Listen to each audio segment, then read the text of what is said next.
Είμαι ο Χάρης Δούκας και είμαι δήμαρχος Αθηναίων. Η ενεργειακή κοινότητα είναι η ενεργειακή δημοκρατία στην πράξη.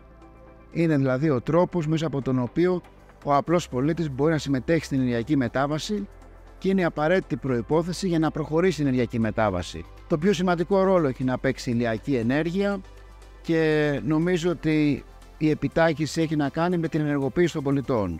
Το όφελος είναι πάρα πολύ σημαντικό, είναι προφανώς περιβαλλοντικό, γιατί είναι μια καθαρή μορφή ενέργειας η οποία δεν ρυπαίνει, βοηθάει στην καταπολέμηση κλιματικής αλλαγής, στον αγώνα επιβίωσης της ανθρωπότητας, αλλά είναι και ένα πάρα πολύ σημαντικό οικονομικό όφελος, διότι μπορεί ο πολίτης, αξιοποιώντας την ηλιακή ενέργεια μέσα από μια ηλιακή επανάσταση, όπως συχνά λέμε, να γίνει αυτόνομος, ενεργειακά αυτόνομος, άρα και οικονομικά ανεξάρτητος.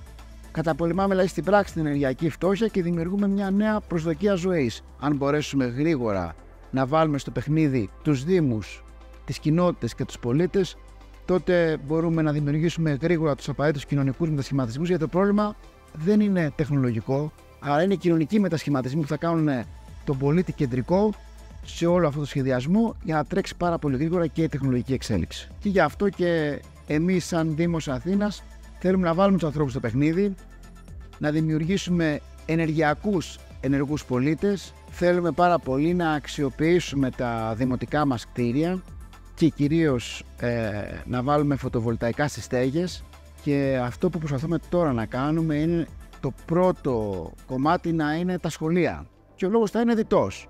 Τα φωτοβολταϊκά αυτά να καλύπτουν τις ανάγκες του σχολείου και βεβαίως την περίσσια της καθαρής ηλεκτρικής ενέργειας που θα παράγεται να την δίνουν τα ίδια τα σχολεία με εικονικό ενεργειακό συμψηφισμό, εικονικά δηλαδή, στους πιο φτωχούς. Έχουμε ιδρύσει ένα γραφείο καταπολέμησης ενεργειακής φτώχειας, όπου έχουμε σαν στόχο στελέχη του Δήμου να καταρτιστούν και να γίνουν μέντορες για την καταπολέμηση ενεργειακής φτώχειας και να πηγαίνουν σε ενεργειακά ευάλωτα νοικοκυριά, πόρτα-πόρτα δηλαδή, να τους ενημερώνουν για το πώς μπορούν να μειώσουν την κατανάλωση ενέργειας. Και το πιο σημαντικό είναι κάποια από αυτά τα νοικοκυριά, που είναι 50.000 που είναι στο κοινωνικό τιμολόγιο, είναι πάρα πολλά στην Αθήνα, να μπορέσουμε να τα βάλουμε στην ενεργειακή κοινότητα που φτιάχνει ο Δήμος για να έχουν δωρεάν καθαρή ηλεκτρική ενέργεια σε πολύ χαμηλή τιμή για να καλύπτουν τις ανάγκες τους.